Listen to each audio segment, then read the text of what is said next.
Altavoces. Cuentos para compartir. Una iniciativa del Colegio Universitario de Periodismo y Cadena 3 Argentina. Con la participación especial de Eduardo Sacheri. Soy Eduardo Sacheri y les quiero dar la bienvenida a este espacio que pensaron entre el Colegio Universitario de Periodismo y Cadena 3, que me parece una excelente movida esta de que compartamos cuentos. Leamos sin ataduras y sin prejuicios, lo cual no significa leamos sin valores, no, leamos con nuestros valores. Pero si nos topamos con personajes que hacen o dicen o sienten cosas que hoy nos parecen inaceptables o inadecuadas, tratemos de entender a esos seres humanos en su propio contexto, como para que las fronteras de la creación humana y de la creación artística, de la cual estos cuentos son un muy buen ejemplo, no se acote, no se restrinja, sino que al contrario, sume y sume y sume. En un mundo tan difícil, cuanta más belleza podamos meternos en los bolsillos, mejor.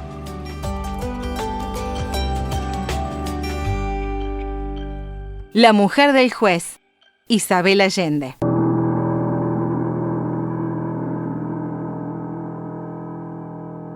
Nicolás Vidal siempre supo que perdería la vida por una mujer. Lo pronosticaron el día de su nacimiento y lo confirmó la dueña del almacén en la única ocasión en que él permitió que le viera la fortuna en la borra del café, pero no imaginó que la causa sería Casilda, la esposa del juez Hidalgo. La divisó por primera vez el día en que ella llegó al pueblo a casarse. No la encontró atractiva, porque prefería las hembras desfachatadas y morenas. Y esa joven transparente en su traje de viaje, con la mirada huidiza y unos dedos finos, inútiles para dar placer a un hombre, le resultaba inconsistente como un puñado de ceniza. Conociendo bien su destino, se cuidaba de las mujeres y a lo largo de su vida huyó de todo contacto sentimental, secando su corazón para el amor y limitándose a encuentros rápidos para burlar la soledad. Tan insignificante y remota le pareció Casilda que no tomó precauciones con ella. Y llegado el momento, olvidó la predicción que siempre estuvo presente en sus decisiones. Desde el techo del edificio, donde se había agazapado con dos de sus hombres, observó a la señorita de la capital cuando ésta bajó del coche el día de su matrimonio. Llegó acompañada por media docena de sus familiares, tan lívidos y delicados como ella, que asistieron a la ceremonia abanicándose con aire de franca consternación, y luego partieron para nunca más regresar. Como todos los habitantes del pueblo, Vidal pensó que la novia no aguantaría el clima, y dentro de poco las comadres deberían vestirla para su propio funeral. En el caso improbable de que resistiera el calor y el polvo que se introducía por la piel y se fijaba en el alma, sin duda sucumbiría ante el mal humor y las manías de solterón de su marido. El juez Hidalgo la doblaba en edad y llevaba tantos años durmiendo solo que no sabía por dónde comenzar a complacer a una mujer. En toda la provincia temían su temperamento severo y su terquedad para cumplir la ley, aún a costa de la justicia. En el ejercicio de sus funciones, ignoraba las razones del buen sentimiento, castigando con igual firmeza el robo de una gallina que el homicidio calificado. Vestía de negro riguroso para que todos conocieran la dignidad de su cargo, y a pesar de la polvareda irreductible de ese pueblo, sin ilusiones, llevaba siempre los botines lustrados con cera de abeja. Un hombre así no está hecho para marido, decían las comadres. Sin embargo, no se cumplieron los funestos presagios de la boda. Por el contrario, Casilda sobrevivió a 3 partos seguidos y parecía contenta. Los domingos acudía con su esposo a la misa de 12, imperturbable bajo su mantilla española, intocada por las inclemencias de ese verano perenne, descolorida y silenciosa como una sombra. Nadie le oyó algo más que un saludo tenue, ni le vieron gestos más osados que una inclinación de cabeza o una sonrisa fugaz. Parecía volátil, a punto de esfumarse en un descuido. Daba la impresión de no existir. Por eso todos se sorprendieron al ver su influencia en el juez, cuyos cambios eran notables. Si bien Hidalgo continuó siendo el mismo en apariencia, fúnebre y áspero, sus decisiones en la corte dieron un extraño giro. Ante el estupor público, dejó en libertad a un muchacho que robó a su empleador, con el argumento de que durante 3 años el patrón le había pagado menos de lo justo y el dinero sustraído era una forma de compensación. También se negó a castigar a una esposa adúltera, argumentando que el marido no tenía autoridad moral para exigirle honradez si él mismo mantenía una concubina. Las lenguas maliciosas del pueblo murmuraban que el juez Hidalgo se daba vuelta como un guante cuando traspasaba el umbral de su casa. Se quitaba los ropajes solemnes, jugaba con sus hijos, se reía y sentaba a Casilda sobre sus rodillas. Pero esas murmuraciones nunca fueron confirmadas. De todos modos, atribuyeron a su mujer aquellos actos de benevolencia y su prestigio mejoró. Pero nada de eso le interesaba a Nicolás Vidal, porque se encontraba fuera de la ley y tenía la certeza de que no habría piedad para él cuando pudieran llevarlo engrillado delante del juez. No prestaba oídos a los chismes sobre doña Casilda y las pocas veces que la vio de lejos confirmó su primera apreciación, de que era solo un borroso ectoplasma. Vidal había nacido 30 años antes en una habitación sin ventanas del único prostíbulo del pueblo, hijo de Juana la Triste y de padre desconocido. No tenía lugar en este mundo, y su madre lo sabía. Por eso intentó arrancárselo del vientre con hierbas, cabos de vela, lavados de lejía y otros recursos brutales. Pero la criatura se empeñó en sobrevivir.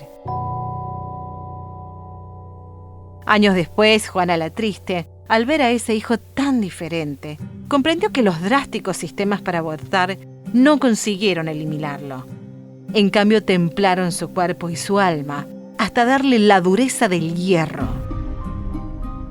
Apenas nació, la comadrona lo levantó para observarlo a la luz de un quinqué y de inmediato notó que tenía 4 tetillas. Pobrecito, perderá la vida por una mujer, pronosticó guiada por su experiencia en esos asuntos. Esas palabras pesaron como una deformidad en el muchacho. Tal vez su existencia hubiera sido menos mísera con el amor de una mujer. Para compensarlo por los numerosos intentos de matarlo antes de nacer, su madre escogió para él un nombre pleno de belleza y un apellido sólido, elegido al azar. Pero ese nombre de príncipe no bastó para conjurar los signos fatales y antes de los 10 años el niño tenía la cara marcada a cuchillo por las peleas y muy poco después vivía como fugitivo. A los 20 era jefe de una banda de hombres desesperados. El hábito de la violencia desarrolló la fuerza de sus músculos. La calle lo hizo despiadado y la soledad, a la cual estaba condenado por temor a perderse de amor, determinó la expresión de sus ojos. Cualquier habitante del pueblo podía jurar al verlo que era el hijo de Juana la Triste, porque tal como ella, tenía las pupilas aguadas de lágrimas sin derramar. Cada vez que se cometía una fechoría en la región, los guardias salían con perros a cazar a Nicolás Vidal para callar la protesta de los ciudadanos. Pero después de unas vueltas por los cerros, regresaban con las manos vacías. En verdad no deseaban encontrarlo, porque no podían luchar con él. La pandilla consolidó en tal forma su mal nombre que las aldeas y las haciendas pagaban un tributo para mantenerla alejada. Con esas donaciones, los hombres podían estar tranquilos, pero Nicolás Vidal los obligaba a mantenerse siempre a caballo, en medio de una ventolera de muerte y estropicio, para que no perdieran el gusto por la guerra, ni se les mermara el desprestigio. Nadie se atrevía a enfrentarlos. En un par de ocasiones, el juez Hidalgo Pidió al gobierno que enviara tropas del ejército para reforzar a sus policías. Pero después de algunas excursiones inútiles, volvían los soldados a sus cuarteles y los forajidos a sus andanzas. Solo una vez estuvo Nicolás Vidal a punto de caer en las trampas de la justicia, pero lo salvó su incapacidad para conmoverse.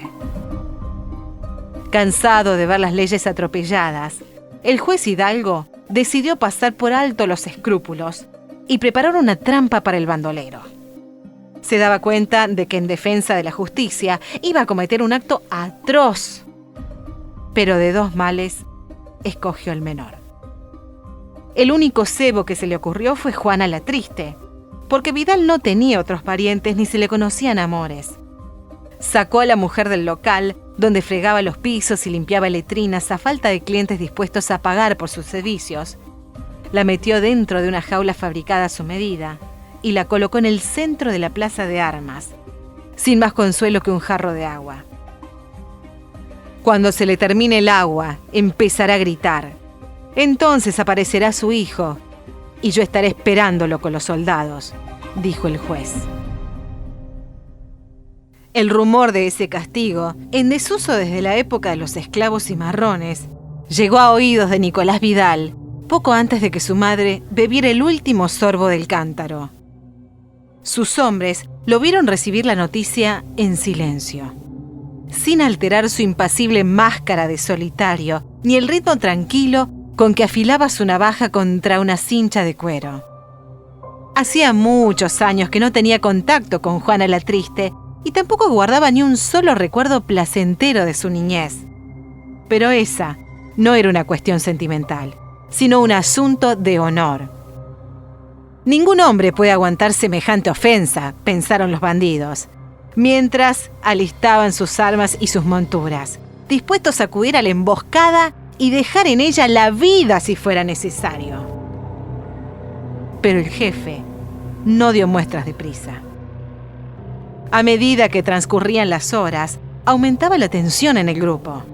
Se miraban unos a otros sudando, sin atreverse a hacer comentarios, esperando impacientes las manos en las cachas de los revólveres, en las crines de los caballos, en las empuñaduras de los lazos.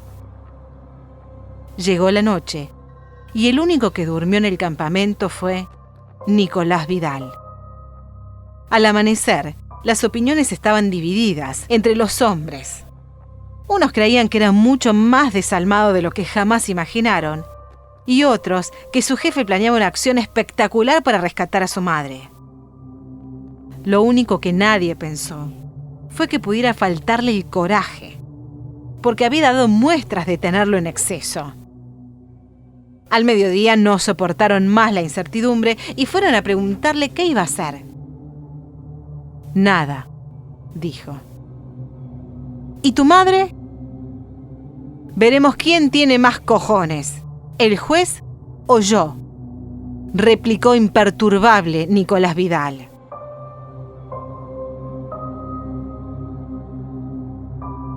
Al tercer día, Juana la Triste ya no clamaba piedad ni rogaba por agua, porque se le había secado la lengua y las palabras morían en su garganta antes de nacer.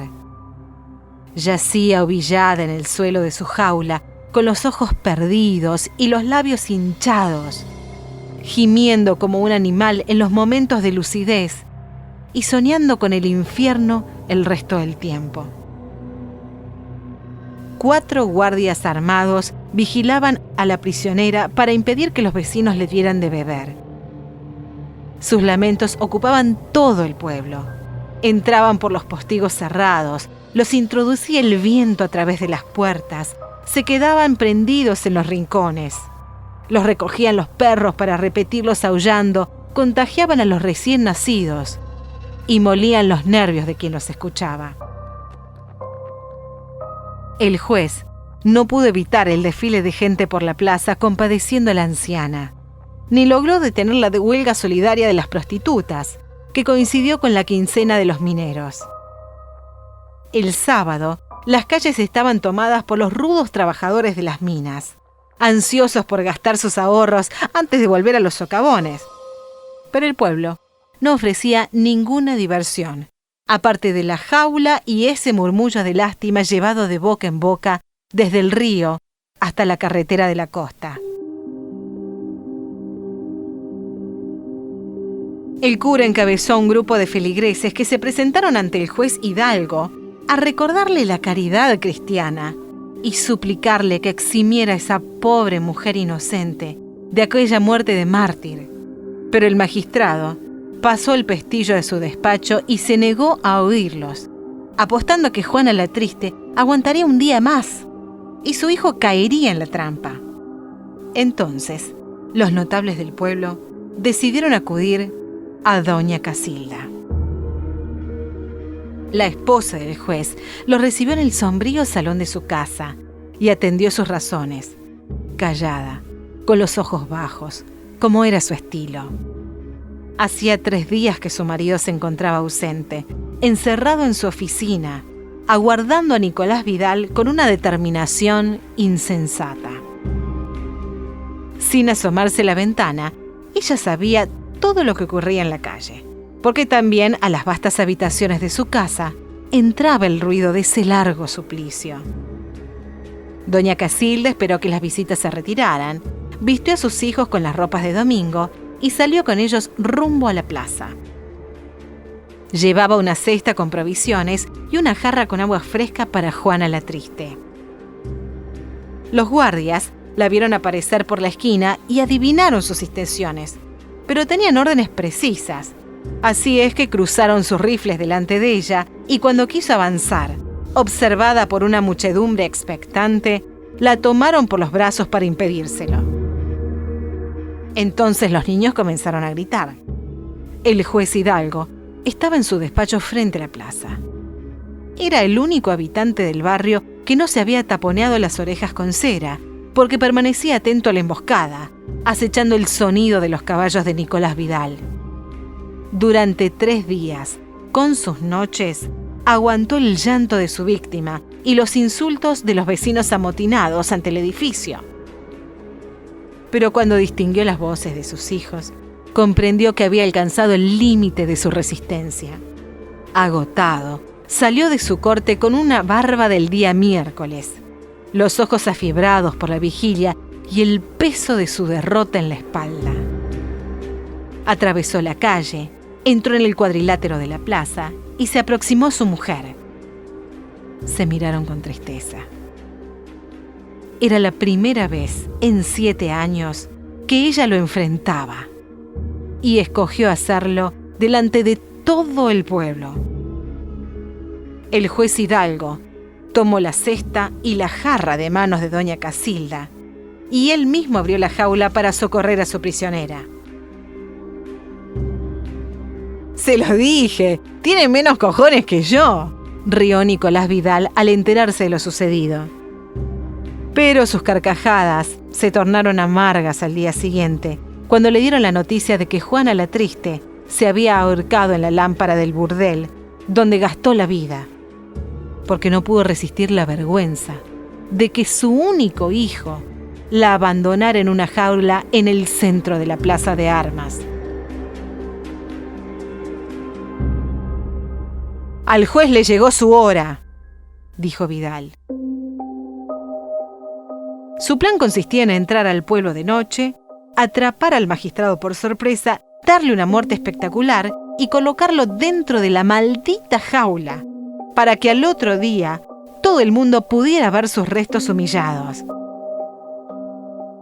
Pero se enteró de que la familia Hidalgo había partido a un balneario de la costa para pasar el mal gusto de la derrota. El indicio de que los perseguían para tomar venganza alcanzó al juez Hidalgo a mitad de la ruta, en una posada donde se habían detenido a descansar. El lugar no ofrecía suficiente protección hasta que acudiera al destacamento de la guardia. Pero llevaba algunas horas de ventaja y su vehículo era más rápido que los caballos. Calculó que podrían llegar al otro pueblo y conseguir ayuda. Ordenó a su mujer subir al coche con los niños, apretó a fondo el pedal y se lanzó a la carretera. Debió llegar con un amplio margen de seguridad, pero estaba escrito que Nicolás Vidal se encontraría ese día con la mujer de la cual había huido toda su vida. extenuado por las noches de vela, la hostilidad de los vecinos, el bochorno sufrido y la tensión de esa carrera para salvar a su familia, el corazón del juez Hidalgo pegó un brinco y estalló sin ruido. El coche sin control salió del camino, dio algunos tumbos y se detuvo por fin en la vera. Doña Casilda tardó un par de minutos en darse cuenta de lo ocurrido. A menudo se había puesto en el caso de quedar viuda, pues su marido era casi un anciano, pero no imaginó que la dejaría a merced de sus enemigos. No se detuvo a pensar en eso, porque comprendió la necesidad de actuar de inmediato para salvar a los niños. Recorrió con la vista el sitio donde se encontraba y estuvo a punto de echarse a llorar de desconsuelo, porque en aquella desnuda extensión, calcinada por un sol inmisericorde, no se vislumbraban rastros de vida humana, solo los cerros agrestes y un cielo blanqueado por la luz. Pero con una segunda mirada, distinguió en una ladera la sombra de una gruta, y hacia allá echó a correr, llevando a 2 criaturas en brazos y una tercera prendida a sus faldas.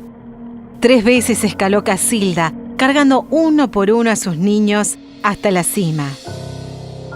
Era una cueva natural, como muchas otras en los montes de esa región. Revisó el interior para cerciorarse de que no fuera la guarida de algún animal, acomodó a los niños al fondo y los besó sin una lágrima. Dentro de algunas horas vendrán los guardias a buscarlos. Hasta entonces no salgan por ningún motivo, aunque me oigan gritar, ¿han entendido?, les ordenó. Los pequeños se encogieron aterrados y con una última mirada de adiós, la madre descendió del cerro. Llegó hasta el coche, bajó los párpados de su marido, se sacudió la ropa, se acomodó el peinado y se sentó a esperar. No sabía de cuántos hombres se componía la banda de Nicolás Vidal, pero rezó para que fueran muchos. Así les daría trabajo saciarse de ella, y reunió sus fuerzas preguntándose cuánto tardaría a morir si se esmeraba en hacerlo poco a poco. Deseó ser opulenta y fornida para oponerles mayor resistencia y ganar tiempo para sus hijos. No tuvo que aguardar largo rato. Pronto divisó polvo en el horizonte. Escuchó un galope y apretó los dientes. Desconcertada, vio que se trataba de un solo jinete, que se detuvo a pocos metros de ella con el arma en la mano.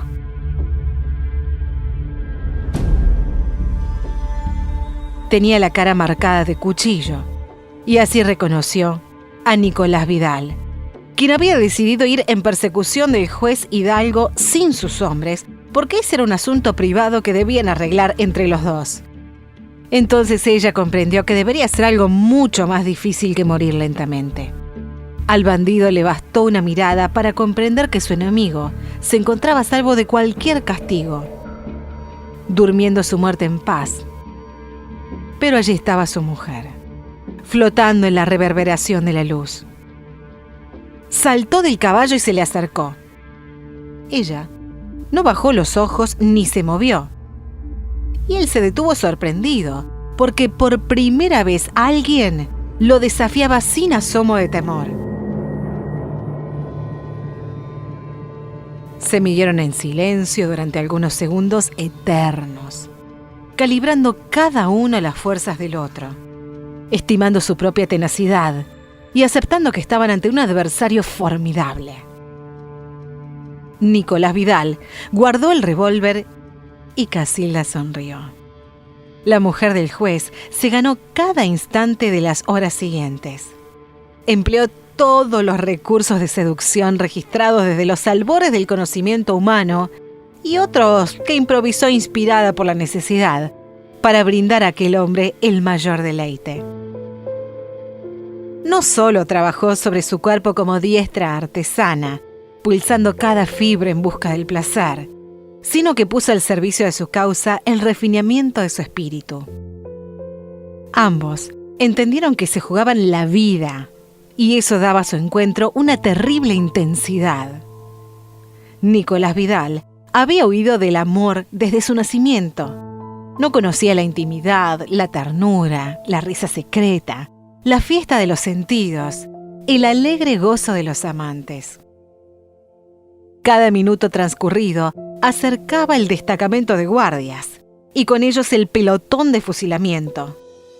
Pero también lo acercaba esa mujer prodigiosa y por eso los entregó con gusto, a cambio de los dones que ella le ofrecía. Casilda era pudorosa y tímida y había estado casada con un viejo austero ante quien nunca se mostró desnuda. Durante esa inolvidable tarde, ella no perdió de vista que su objetivo era ganar tiempo. Pero en algún momento se abandonó, maravillada de su propia sensualidad, y sintió por ese hombre algo parecido a la gratitud. Por eso, cuando oyó el ruido lejano de la tropa, le rogó que huyera y se ocultara en los cerros. Pero Nicolás Vidal prefirió envolverla en sus brazos para besarla por última vez, cumpliendo así la profecía que marcó su destino.